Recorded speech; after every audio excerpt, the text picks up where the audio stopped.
Something that Ian Burlington said in our conversation a few weeks ago, Rich, because Trump doesn't come across as the most eloquent person in the world, doesn't come across as a philosopher, as a great sage. But he said for Trump's mission, you don't need to be a great philosopher. You need to have a gangster mindset.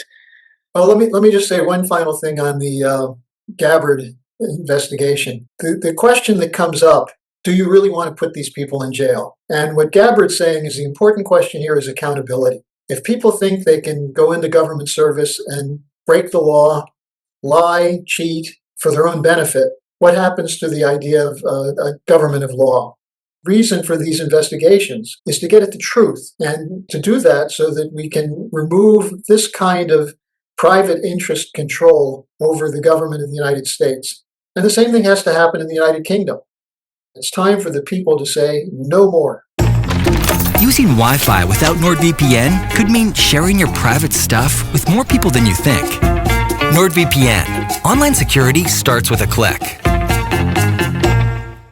You can keep up with Alex Krainer's extraordinary analysis and writing at his Substack, and also make money using his trend-following strategy. To find out more, go to bit.ly/CryptoRichAlexK. bit.ly/CryptoRichAlexK. Keep up with Harley Schlanger's insightful analysis on macro politics at larouche.org. Link in the description below. Hey Alex. Hey Harley. It seems like it's been ages since we spoke. We're recording this on Thursday, the 7th of August, 1938 UK time. Just to catch up on what's been happening in the news. And Harley, I'll have the links to where people can find you from the LaRouche organization, and your X and your YouTube channel, and also you, Alex, your X, Naked Hedgie, and your iTrend following system. Yes. Welcome, guys. Thank you for having me. Yes. Okay. Now, Alex, I know you've driven over. You spent 36 hours driving. And could I listen to that conversation you recorded with Tom the other day about Croatia and stuff? It was fabulous. So we're going to give you some allowance for the fact that you may be a little bit tired and rusty. Yeah, it might be. But, just a correction, so people don't feel sorry for me. I didn't spend 36 hours driving. I spent 36 hours away on the road, but, I slept. I met with some people. We had lunch. We had dinner. We spoke. I went swimming. A lot of things, but I didn't. Spend a lot of time paying attention to the news flow, and I feel that 36 hours is enough for you to be completely out of the loop. And World War III might have broken out, and I wouldn't know about it. Yes. Okay. All right. Well, thank you anyway for making it work, Harley. Would you? I haven't been out of the news loop, but I've been pretty much confined to home now for 6 weeks. So it's always good to see people, and I'm happy we can do this discussion. And there is a lot to talk about. And among the topics we can bring up are some of the hot issues, like the Epstein case, the Tulsi Gabbard declassification. But I think we should start with what's happened in the last couple of days of the Witkoff trip to Moscow. Yes. We had a 3-hour meeting with Putin, and according to the people I talked to who have access to Russian sources, the Russians were quite happy because, as you know, they've remained pretty cool when Trump talked about moving submarines closer to Russia and an ultimatum: you have to do this within X numbers of days, or else all your partners are going to be hit with sanctions. And then, of course, he pulled the trigger on India, raising the sanctions or the tariffs rather on India.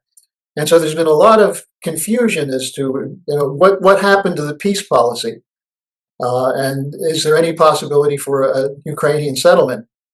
Well, one of the things that came out of the discussion is that Putin made very compact what his demands are for the Ukraine-Russia agreement, and they're quite simple now. One is that Russia is ceded the territory that it currently holds as Russian territory, that Ukraine gives it up. And secondly, Ukraine gives up the idea of becoming part of NATO. So what used to be 8 or 10 larger issues are now boiled down to 2 issues. And as a result of that, it was announced that there'll probably be a Trump-Putin summit coming up, maybe within 2 weeks. Now, this is good news because the more they talk, the better. And the more they talk without intermediaries like Keith Kellogg or Rubio or others who aren't committed to a normalization, the better. But it's one of these things that it has to happen quickly, because what this latest tariff policy of Trump did was create an earthquake between the US and India. And now you have a rapprochement escalating between Modi and Xi, which is, I think, good. But they're now talking about the revival of the RIC policy. Instead of the BRICS, they're now talking about Russia, India, China, which goes back, and Alex, you know this very well, to the Primakov policy at the end of the 90s, when Russia was being beaten down with the shock therapy and isolated. And Primakov made an overture toward India and China, which became the core of the BRICS. Now, here's another area where I think Trump has to change his policy, which is that he still is attacking the BRICS as an anti-dollar, anti-American alliance. And there's nothing inherent in the BRICS policy that would be anti-American. In fact, the problem with the dollar is not what Russia and China and India and Brazil and others are doing. It's what the Americans are doing. It's what the Federal Reserve is doing. It's what the Congress is doing.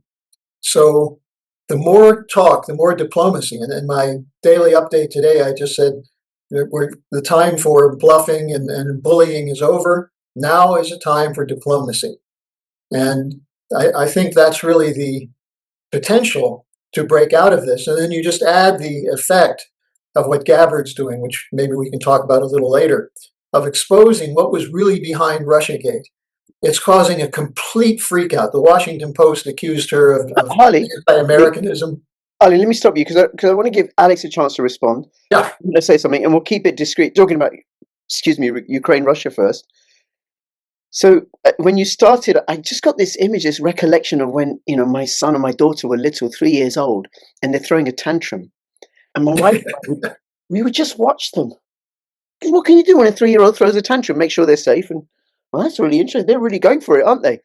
And as a metaphor for Putin and Trump's public pronouncements, Trump says all sorts of things, rah, rah, rah, rah, rah, rah, rah, rah, rah, and Putin and his team are just very, very cool. Although Medvedev might stir things up a little bit, right?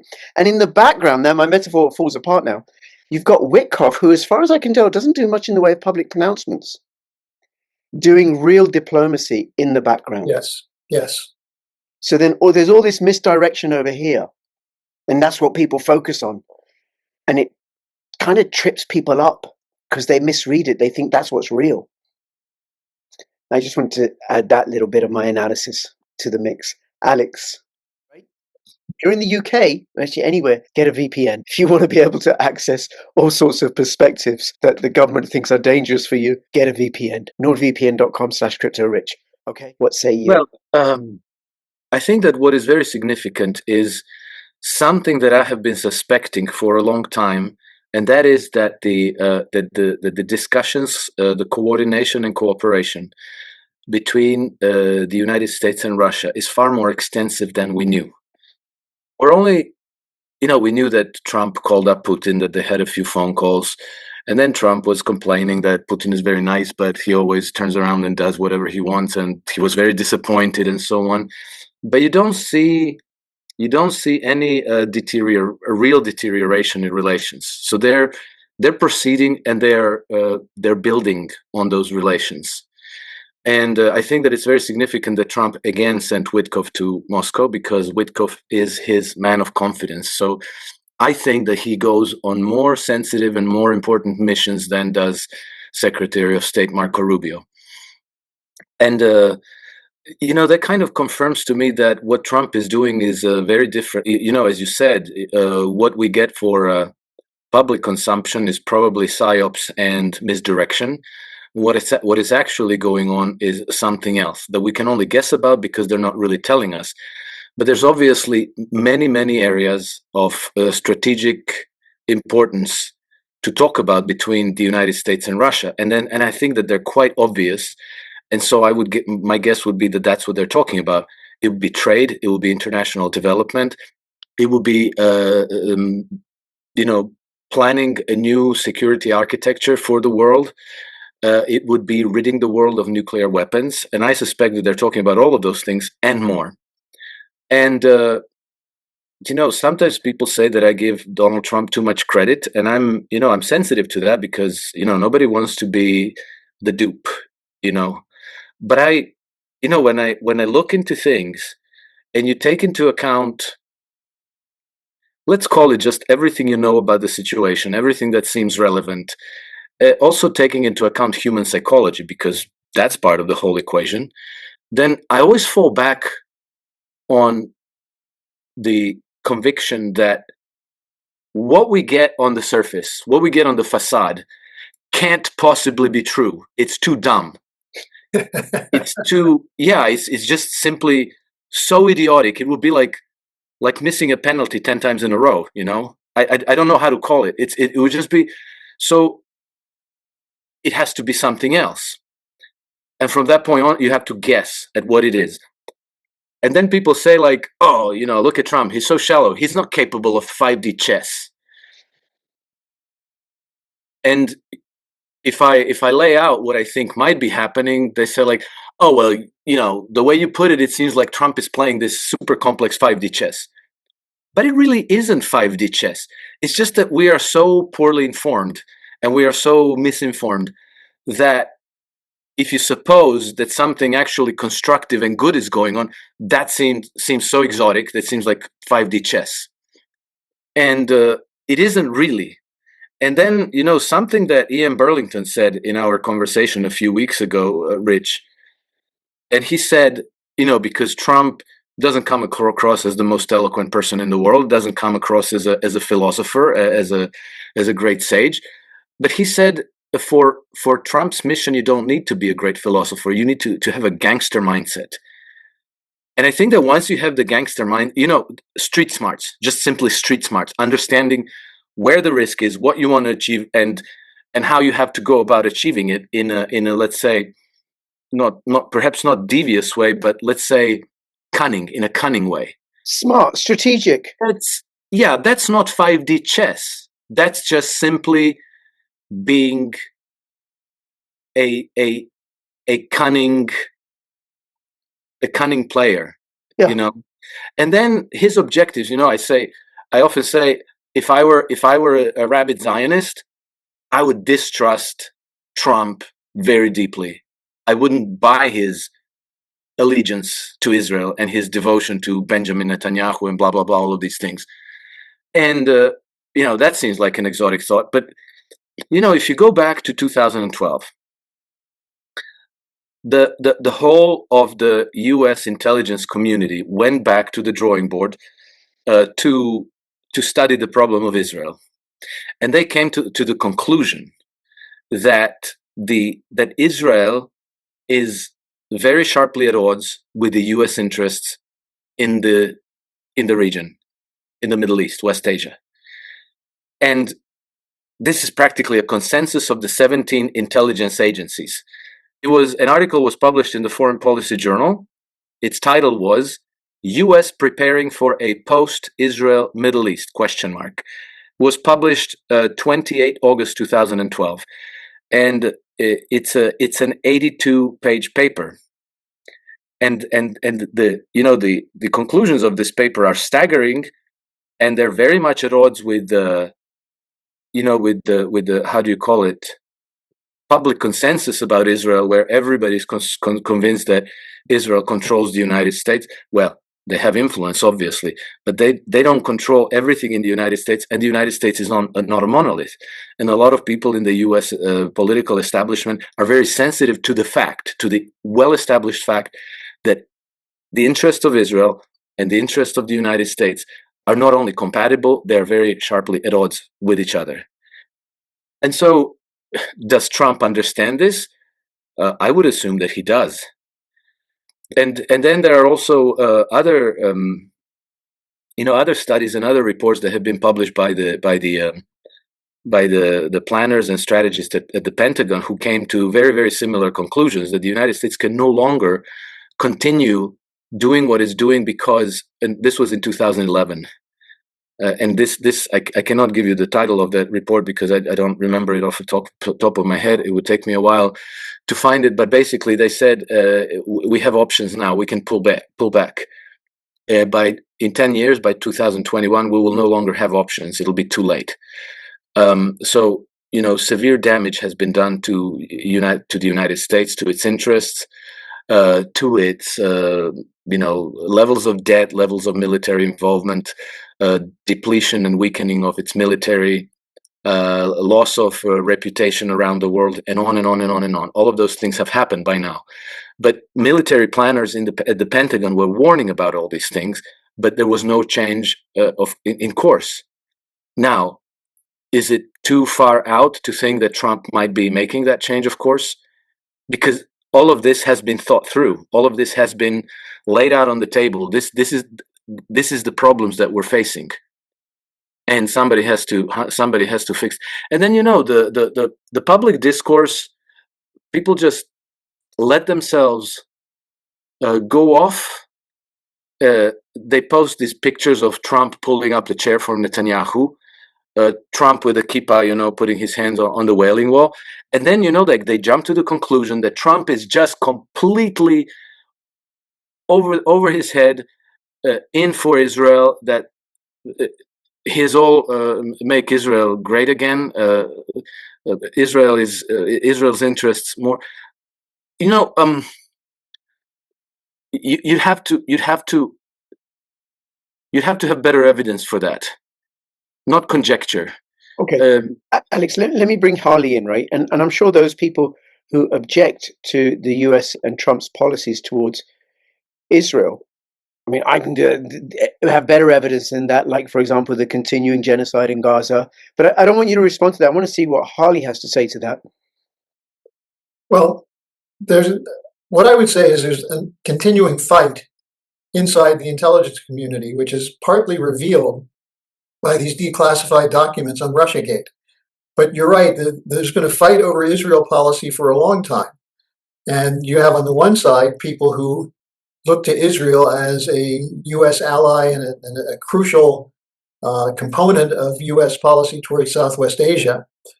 But these are the ones who came up with a couple of other programs. I wasn't familiar with the one you mentioned, but I'm familiar with the breakaway ally scenario and clean break, which were drafted specifically for Netanyahu, with the idea being that the United States cannot publicly endorse Greater Israel, even though that's supposedly in U.S. interest. But if Israel gets in a war that it can't handle, then the U.S. will come in. Now, this brings us to this Iran question. What was that all about? Was this really a good development? Was this 5D chess? And here's where it becomes murky.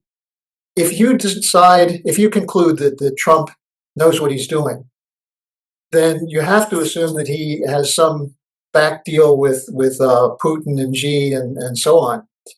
And I'm not sure that's the case. I think it's possible that there can be a coalescence of interests between them. But at this point, it's not there, at least not publicly. And then you have the problem, the bigger problem of what's the input into the intelligence community. And this is where we see the problem coming up with NATO, with the British in particular. This is something the Russians are very sensitive to. And just on your point, Alex, I would say that if you listen to what Lavrov said and Putin, they've maintained a certain amount of calm. But it's calm based on they know what their policy is, and they also know what they're capable of. And they may not know exactly what Trump's up to, but that's not going to change what they're doing in Ukraine. And so that's why this diplomacy is so important. And as Lavrov said, given the dangers in the world today, we do have to have discussions on nuclear weapons, but also trade, currency. And this is why the thing that bothers me more than anything else about recent activity of Trump is the attack on the BRICS. And this is a potential for a significant break away from cooperation with the United States. I wouldn't say there's an anti-dollar policy. There's a move toward a multi-level trading operation. But if the U.S. makes it, you're either with us or against us, that's a potential danger for the United States. And more importantly, what do countries like Brazil, like India and China, where are they going to go? So they're driving India and China together with this tariff policy. Now, is there a deeper intent to that? Well, maybe Trump intends to make the United States the next member of the BRICS. He'll fool us all. He'll pivot on a dime, and then we'll have peace and cooperation. Well, just on that, Harley, maybe Trump is driving a wedge between Britain and India. He wants India to break away from the control of the City of London, because India, the jewel in the crown, has a hell of a lot of contacts and connections to the City of London. Yeah. Well, that could be, and I think the important thing there is that India should not be underestimated. It does have a sense of itself as an ancient civilization. It's advancing in technology greatly. It's got a space program. And if the intent is to drive a wedge between Britain and India, that would be a different policy than previously, because as you remember, Blinken was constantly going to India, telling them, you have to work with us. You have to work with us against China and against Russia. And the Indians were standoffish with that. And right now, they are moving in a different direction. I think the whole world has to break with the United Kingdom, and not with the people of Britain, but with the establishment. I think that's really the lesson of this whole thing, is if you let the British play their usual game, we'll have more wars. And at some point, those wars may lead to a tragic consequence.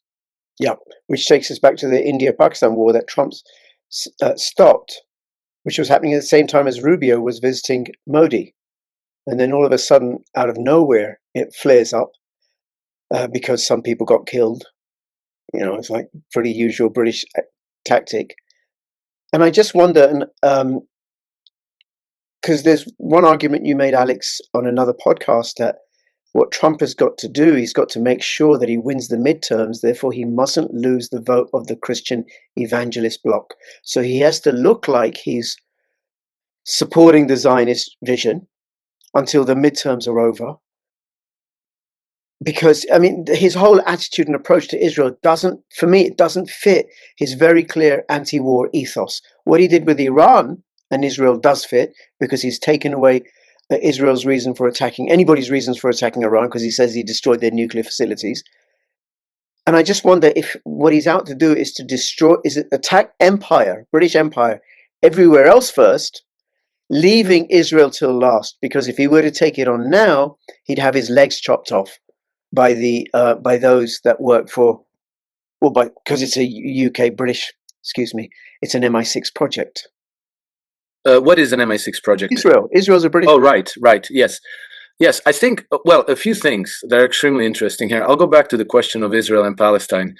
So, what's going on in Gaza now is so horrendous that it's, there's no way of not getting your emotional buttons pushed in the worst possible way. But, we have to remember that this we're going on 3 years almost. In October, it's going to be 3 years. Trump has been in the White House for the last 6 months. And the whole, Israel-Palestine issue, it's the poison, the dry tinder for this conflagration has been building up for a very, very, very long time. And the Christian evangelical bloc in the United States, that is some genuinely crazy stuff. They're very important, they're powerful, and they are pretty fanatical. And what they believe is, it's irrational, to put it kindly. So if you're perceived not to be supportive of Israel, you might actually get labeled as Antichrist, okay, which is not good for winning the midterms. So if those people start talking about you that you're the Antichrist, you're not winning the midterms. So a lot of bad things can happen. And so, Israel is one of those things that in the Western politics is like kryptonite. You can't touch it. When they wanted to destroy Jeremy Corbyn, they just said, oh, Jeremy Corbyn is an anti-Semite. Boom, his career is over. And so I think that for this reason, rightly or wrongly, people in the Trump administration said, we're not touching that. That's radioactive. And so everybody lined up and said, Israel first, we love Israel, we will do everything for Israel. we will sacrifice the United States at the altar of Israel. Tulsi Gabbard, Kash Patel, everybody, right? As I look at that, I think this is political. This is not genuine and it's not sincere. It's political. It's because they don't want to lose power over this issue because they're doing bigger things. Now, not that genocide is not a big thing, but if you're, let's say, if you're building up an army and then you risk the whole enterprise on some mission of valor and you lose key people and then everything else crumbles, you've done nothing. Not only have you done nothing, but that genocide is guaranteed to continue. So you will not fix it anymore. You will not be in a position to fix it. So, from that point of view, I could be wrong, but you could try to understand it as one of those things that, it's like a fire that already started and that you have to make a judgment. Do I go head first to try to douse these flames and maybe sacrifice myself? Or do I try to build myself up to make sure that these kinds of fires don't happen anymore, and I let this one burn itself out?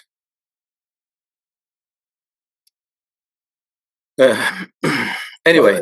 If I could say something on 2 points on this. First, there's an interesting development in France because Macron came out 2 weeks ago and said he was going to recognize an independent Palestinian state.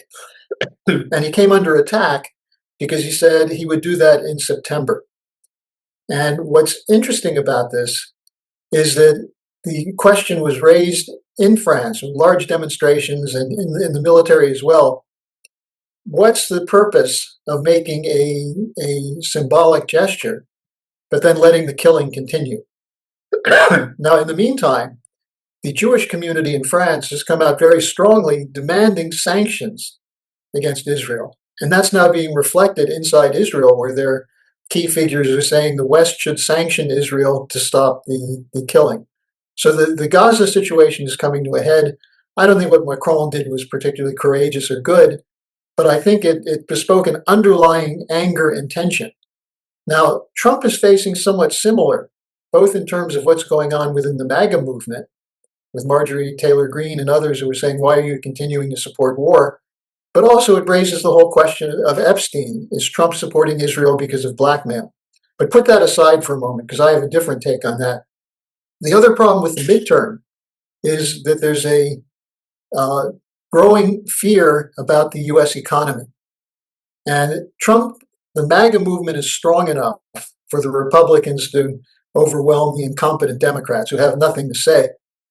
But Trump's other trump card is that he knows how to fix the economy. And you saw this blow up this last week where the jobs report came out and it looked pretty bad, which it often does in the middle of changing policies.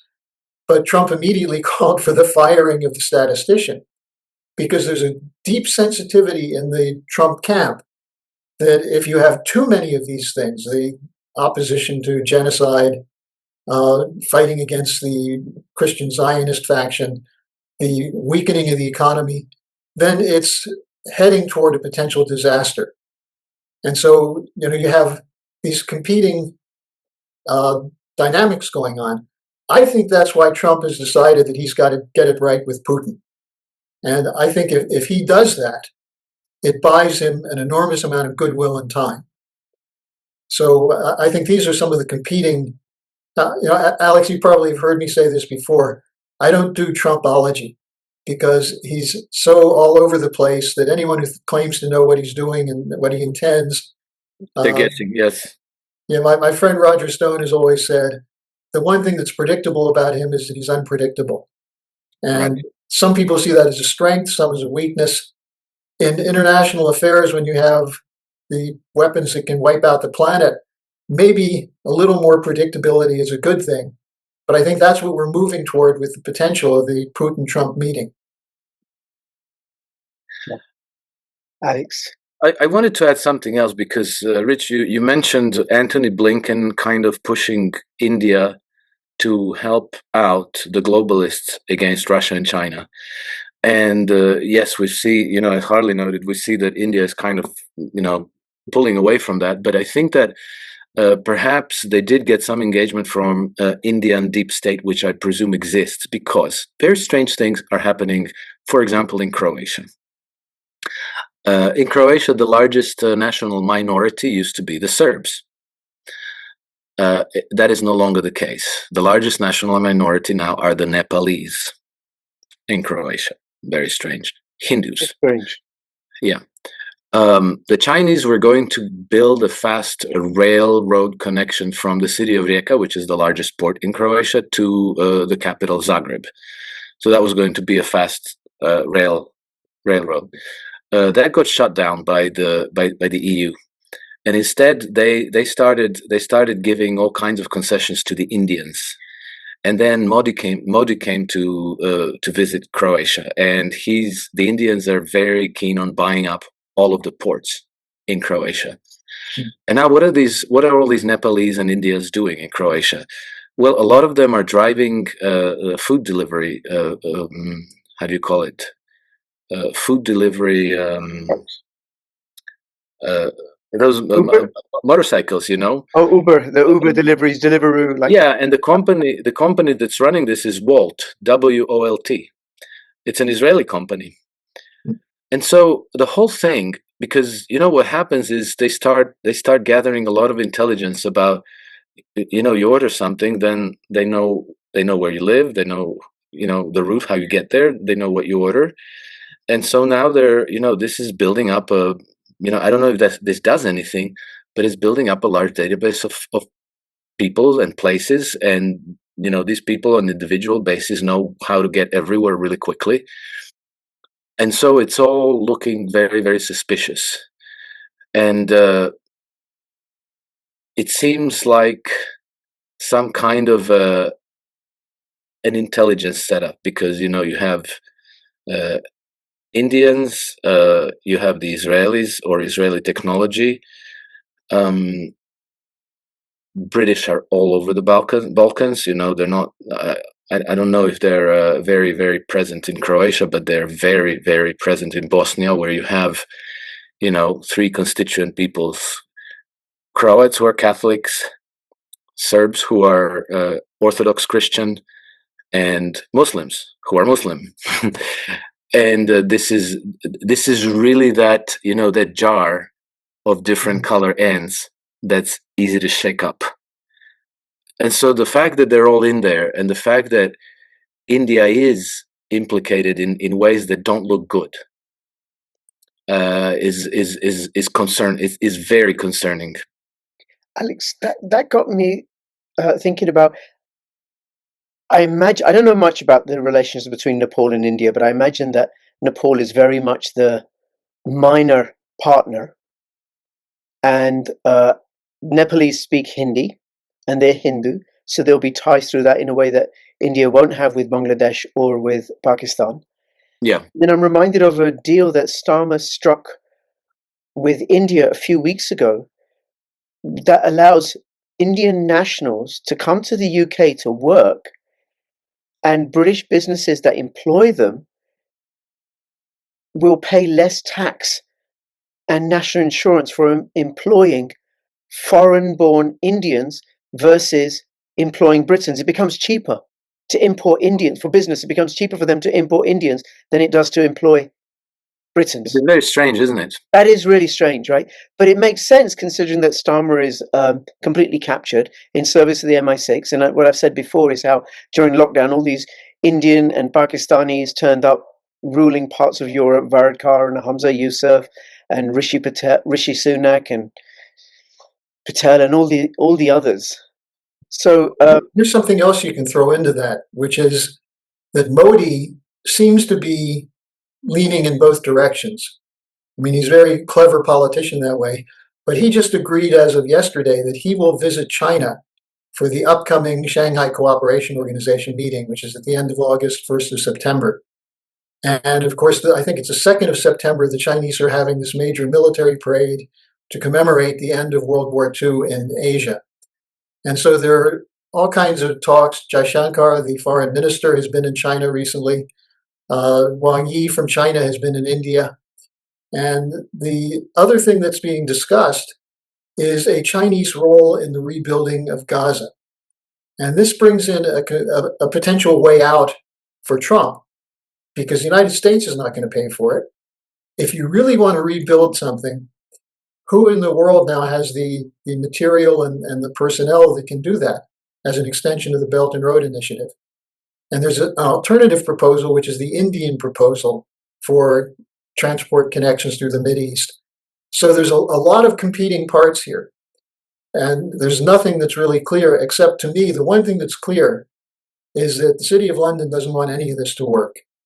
And they're committed to sustaining wars, sustaining genocide, using religious strife and typical geopolitics. And that's I think, where we need a steady hand in the United States to work with what I would say are the adults in the room, Putin and Xi, and as opposed to the Lindsey Grahams and the Roger Wickers and the mediocrities, the Marco Rubios.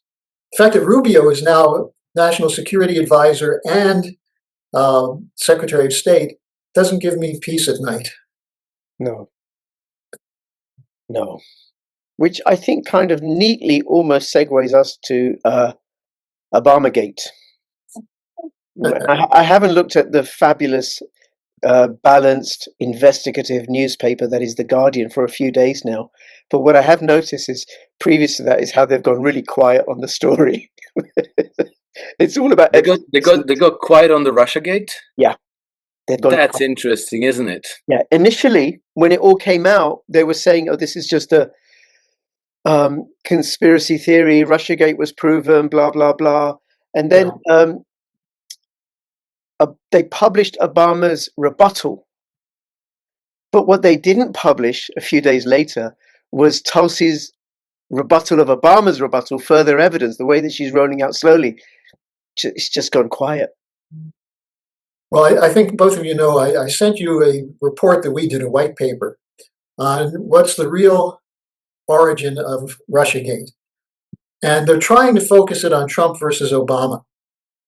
But Gabbard knows something more than that, because before there was any talk of Russian hacking and Russian meddling, GCHQ, Robert Hannigan, who's an old Blair appointee, started talking in June of 2015 of Russian intervention. And the GCHQ was putting out the word, the Americans are asleep. They're not aware of what's going on. And in our report, we go through extensive documentation of the British role. Now, what you're talking about with, what do you say, The Guardian, the same thing with BBC, the Financial Times, they have the same line as the Washington Post. At first, they said, ignore it, it's old, there's nothing to it, it's been debunked already. But Gabbard is persistent, and she has unleashed a flood of documents which do raise questions about the process of the intelligence community in the United States. So today, the Washington Post had a brutal attack on her as anti-American, who was Senator Warner from Virginia, said she's undermining U.S. national security. And if they're going to pick a fight with her, I think that's well and good, because she's a fighter. The question is, will Trump back her? And I think he has an intention, if he is serious, as you say, Alex, of going after the deep state. This is one pathway which gives him an upper hand. Yeah, and he has to for his own survival. I think that the Russiagate affair is extremely important, because it could lead to the unraveling of the special relationship. I think it will inevitably lead to the unraveling of the special relationship, because there's no avoiding the trail of breadcrumbs leading to London. They will not be able to conceal that, which explains probably why the British media has gone quiet, because it's now becoming so obvious that probably the best way forward is to pretend like it's not happening. Yeah. But it will not just die away in the United States. It'll be snowballing into bigger and bigger and bigger thing. And I suspect that the Epstein files are probably being held back for dirty tricks, because if you just go through the judicial system, you practically stand no chance, because these people play dirty, and the judicial system is completely compromised. So when they had the money laundering case against Deutsche Bank a few years ago, which was related to the Epstein affair, and they assigned the case to this judge. I think her name was Esther Salas. Somebody dispatched an assassin to her house to kill her, and they didn't kill her because it just happened at that moment that she stepped outside to like 7-Eleven to buy something. It was some sheer coincidence, but the assassin ended up killing her son and wounding severely her husband. And then they found the assassin killed, which is proof positive that it was a very professional, probably deep state assassination order. They have, they could send cases to Southern District of New York, where the defense attorneys, the prosecutors, the judges, everybody are members of the same club, and they'll get you whatever outcome you want if you're part of that club. And intimidation of witnesses, assassinations, all kinds of dirty tricks play into it. And so if you just went good faith relying on the structures of the system to give you justice, you'd probably fail. So you have to play dirty. You have to be a gangster again. And I think that to that end, they have the Epstein files on their side to play that game back at them. So I think that's going to continue. And now, obviously, the other side is pushing back. And so they want to silence Tulsi Gabbard. They want to eliminate her. But I wonder if that's going to help, because there's her, but there's other people in the administration. It's not just her. You remove her, and then everybody's going to go back to pretending like Russiagate never happened. It's interesting on that, Alex. If you look at the document she released, you find that there were members of the intelligence community that opposed the findings, that the assessment that Russia was involved in the CIA and the FBI, and also the National Security Agency. There's opposition to this Russia, Russia, Russia. Now, what's happening with those guys? We're trying to figure out how deep this goes in terms of the Brennan network, the Clapper network, and so on. On the Epstein case, the interesting thing to me is it's so evident that if you look at Epstein, you want to talk about the British, who's Maxwell? There was a Maxwell connection in this. Robert Maxwell, MI6, CIA, Mossad, compromat, the ideal thing. But here's what I'm looking at now that's very interesting. What people ignore is, where did Epstein get his money? And they talk about Victoria's Secret former CEO Wexner. Who is Wexner? He's part of the Milken ADL drug running gang of the Lansky network. He took over the company, the parent company of Victoria's Secret, through a deal he made with Meshulam Riklis. I don't know if that name means anything to you. Riklis was one of the original junk bond guys who came out of Lansky, who figured out how to launder drug money into Wall Street. Riklis was one of the experts in that. So, Harley, just so I'm clear, you're talking about Meyer Lansky. Meyer Lansky, yes. And, we've done an extensive amount of work on this, because Meyer Lansky was not just a gangster. He was part of an interface with intelligence, including U.S. and British intelligence. And how do you think they laundered the drug money? So you have this network that's been in existence, which also, by the way, ties to Israel. And so when Trump looked like he was going to suppress the Epstein files, look at the reaction from MAGA.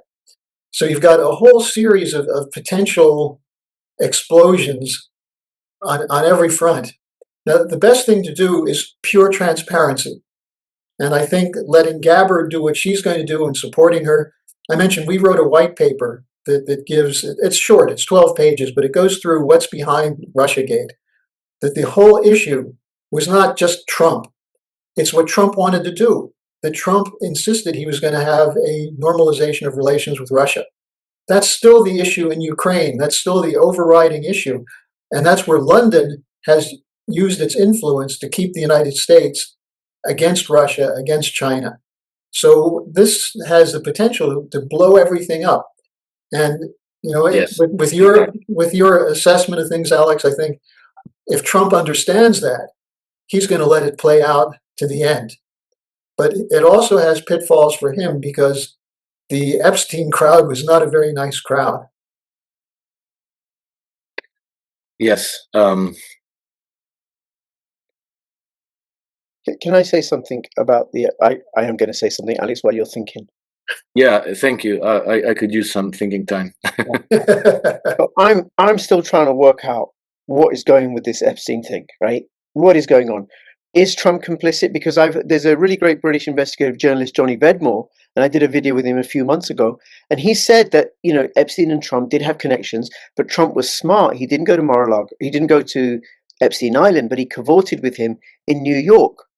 So there's all this pointing to Trump being involved with Epstein, and at some point Trump separated himself from Epstein because he could see the writing on the wall. And then there's the counter argument that he threw Epstein out from Mar-a-Lago recently. Ghislaine Maxwell is said to have said that Trump he didn't do anything in his presence that was inappropriate, in her presence, sorry, right? Is that part of a deal that she's made, or is she being authentic? And then Epstein's lawyer, or I don't know, the DOJ representatives went to see Epstein in jail to try and get some dirt on Trump. And according to Epstein's then cellmate, Epstein didn't have any dirt on Trump. And then is Trump being blackmailed by Mossad and the Zionists because of the connections that Epstein has with that? Or is, like you said, Alex, Trump using this as leverage for himself, and that's why he doesn't want to go out? Is his name on the files? Has it been planted? And then the fact that it's the Guardian that gives acreage to Epstein. Everything about Trump, any article about Trump, they somehow sneak in reference to Epstein and him not disclosing those files, right? Well, that tells me something, that they're pushing this. And one of the things that this does is it split the MAGA movement.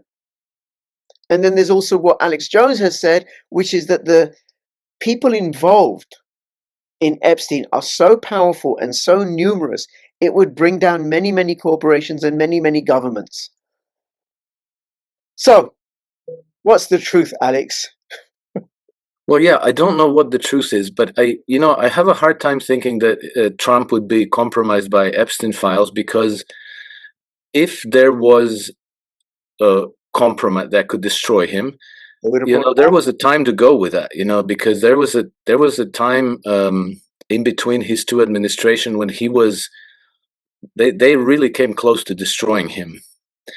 And I think that if they had something on him from Epstein, they could have run with it. They had the House, they had the presidency, they had enough. They had enough. How do you call it? Rhinos in Congress. They could have trampled over him and bulldozed him out of the political life for good.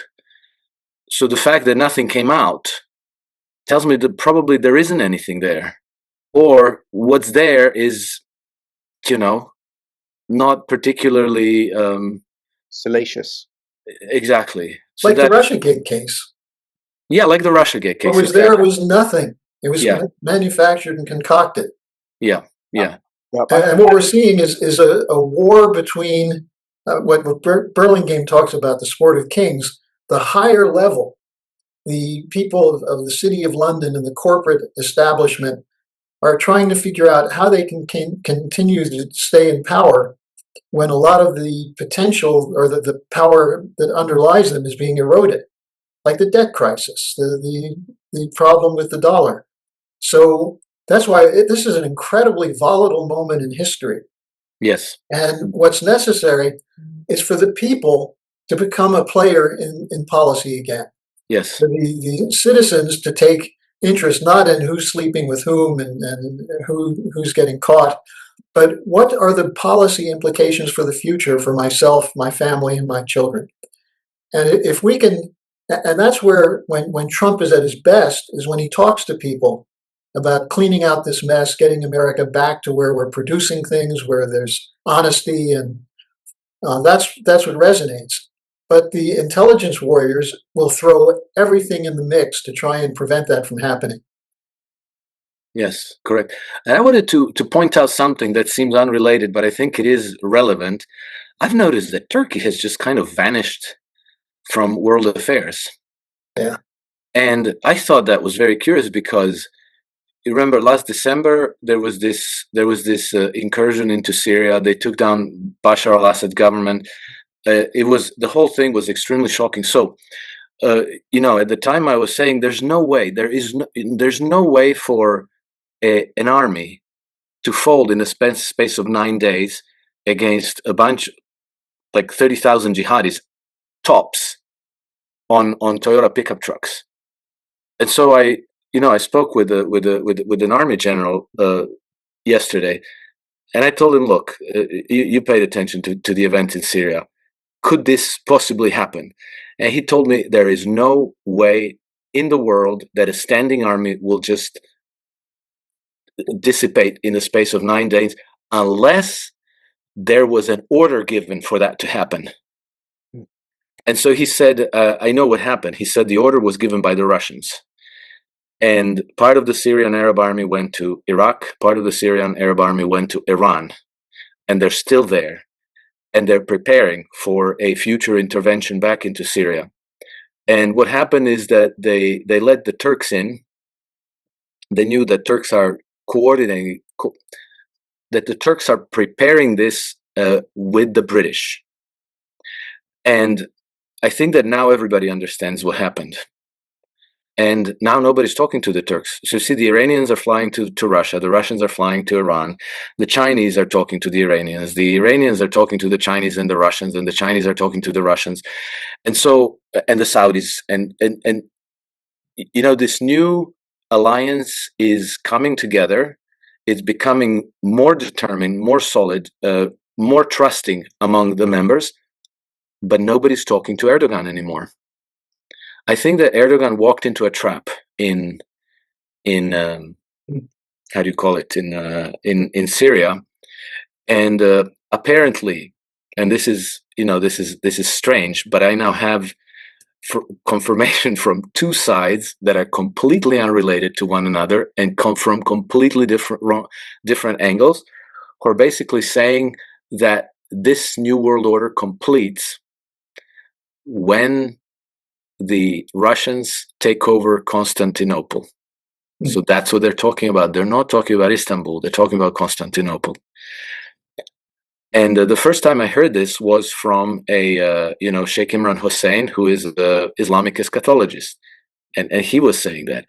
And then just yesterday, I hear it from a military general who is like Croatia's leading geostrategist, who's connecting all these things together, who understands with perfect clarity that we're up against the occult oligarchy sitting in London, and that the whole cycle of history comes full circle when the Orthodox Christians led by Russia take Constantinople, and it becomes what did he say? He said it becomes the second Rome, but second Byzantium, and that in order for this to be possible, Turkey has to be weakened, and this is why the Russians gave the order for the withdrawal of the Syrian army to draw the Turks into the trap that they didn't expect to be able to take over Syria, and now they don't know what to do. Now they're at a loss because now they're potentially,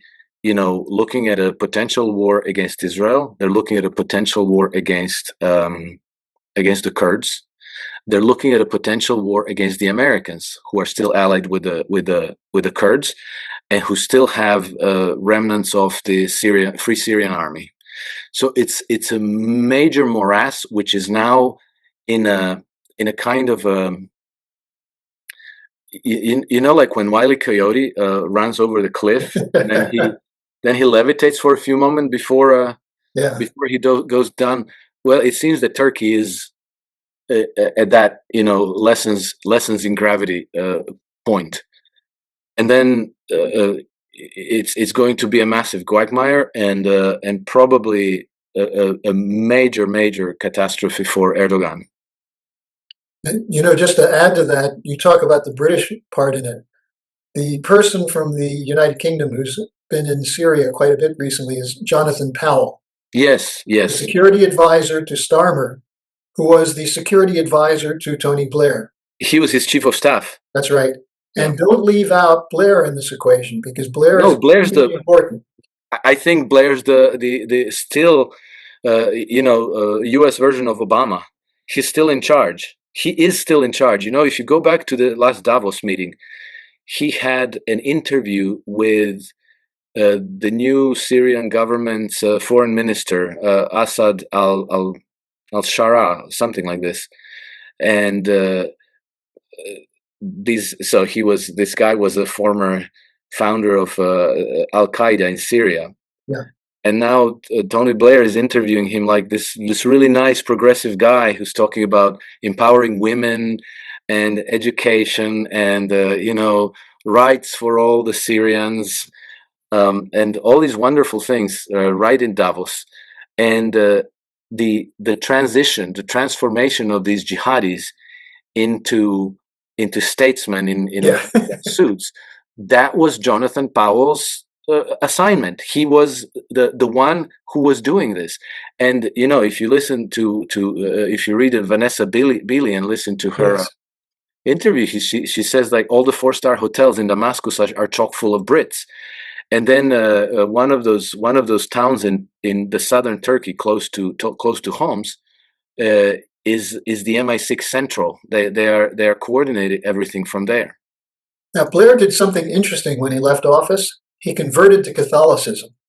Yes. And he's working with a network in the Catholic Church, which is not necessarily the one that's pushing for peace in Gaza.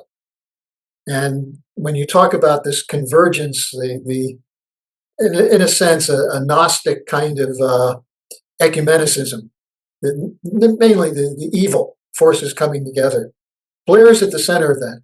Vanessa Beeley did an interview with my associate Diane Sayre, which is up on our website, which is really excellent at getting the picture from the inside, because she's one of the top reporters. She had to flee for her life. Yes. Yeah. And she's still in the region. She's still in the region, and she still has contacts in Syria and in Damascus. And so she has better intelligence about what's going on the ground than probably most journalists in the West. She's a courageous woman. Yes, absolutely. Wow. Okay. Anything else before we finish up, guys? Well, let me just say one final thing on the Gabbard investigation. The question that comes up that people ask is, well, do you really want to put these people in jail? And what Gabbard's saying is the important question here is accountability. If people think they can go into government service and break the law, lie, cheat for their own benefit, what happens to the idea of a government of law? And so if you look at it from that standpoint, rather than the bloodlust for revenge to get Obama or get Brennan. I mean, I think Obama and Brennan are pretty bad people. But, the reason for these investigations is to get at the truth, and to do that so that we can remove this kind of private interest control over the government of the United States. And the same thing has to happen in the United Kingdom. Is there a potential for a citizen revolt there? For France, look at Germany. Germany they're going crazy, war crazy. The government's now at 20% in the polls, Merz. And they're talking about the Taurus missile. They're talking about Patriot systems to Ukraine, that this is, the British have a 100-year alliance with Kiev. This is where the insanity comes in. And it's time for the people to say no more. Absolutely. Thank you, Harley. Alex, anything for you? Well, I think that exceptionally interesting things are going on, and the developments that are ahead of us go so far beyond what can be discerned from day-to-day events, that I would just encourage everybody to pay attention to mind the psyops, because anything that seems obvious as a conclusion, easy conclusion to jump to, could turn out to be wrong. I think that very significant events are going on, which are bringing together Russia, China, and the United States, which is, I think, exactly what we have been hoping for. For a transition of humanity from 500 years of war, essentially, to the next 500 years of peace. And I spent yesterday, dinner and lunch today, speaking with some military people who are very, very competent geostrategists. And in talking about this, they're talking about, yes, we're going towards 500 year of peace, the future of 500 years of peace. They say that the danger, that the main risk is that they kill Donald Trump, that could derail the project. So even though there's no, these are not Americans, these are Croatians. Even though there's no great sentimental attachment to Donald Trump, there's no Trump loyalty syndrome, there's no great attachment to Russia, because Croatia is a little bit like Poland, maybe to a lesser extent, but it's at its foundation, they've kind of brainwashed the people with Russophobia, which is not rabid, but it's there. So there's a distrust of Russia, but they're still saying that Russia, China, United States together, they are working together, they're coordinating, and that is changing everything. So I think that's all very hopeful. But the other side is fighting back very, very hard, and the ways they're fighting back is primarily psyops. But these psyops can also include, at a given point in time, they can include false flag attacks. They can include massacres that are then blamed on whoever they want to implicate to destroy them, and it includes outright lies. And for example, Trump, by not releasing the Epstein files, has opened himself wide to all kinds of insinuations about his own implication. Because we didn't have all these stories in social media and in corporate media. Oh, that Trump was completely involved with Epstein, and that there's all kinds of compromise. That only came after he didn't release the files. Yeah. That's part of the psyop, and so we have to be careful not to fall for that. Okay. Anyway, and so the strange thing that I noticed about these geostrategists who are war-hardened professionals, they participated, they managed Croatia's War of Independence in the 1990s. Every discussion it very quickly converges on the spiritual dimension, and that part is the most important thing. Absolutely. They're not talking about rockets, bombs, tanks, war, fight between. They're talking about spiritual renewal as the most important component of this transition, and that one is up to each and every one of us. And that's the most important fight. So that means that we are not passive. We shouldn't be passive observers. We should be participants. Absolutely.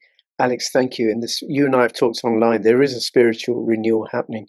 Absolutely happening. Harley, Alex, thank you so much. It's been a fascinating conversation. I learned so much, and I invite people to share this and far and wide. And I just remembered, right? You're in the UK, actually anywhere, get a VPN. If you want to be able to access all sorts of perspectives that the government thinks are dangerous for you, get a VPN. nordvpn.com/cryptorich. Okay. Harley, Alex, thank you. Look forward to doing this again. Please share this far and wide, and let's stand for peace. Well, thank you, and look forward to seeing you again soon. All the best. Bye-bye. Thank you. Bye-bye.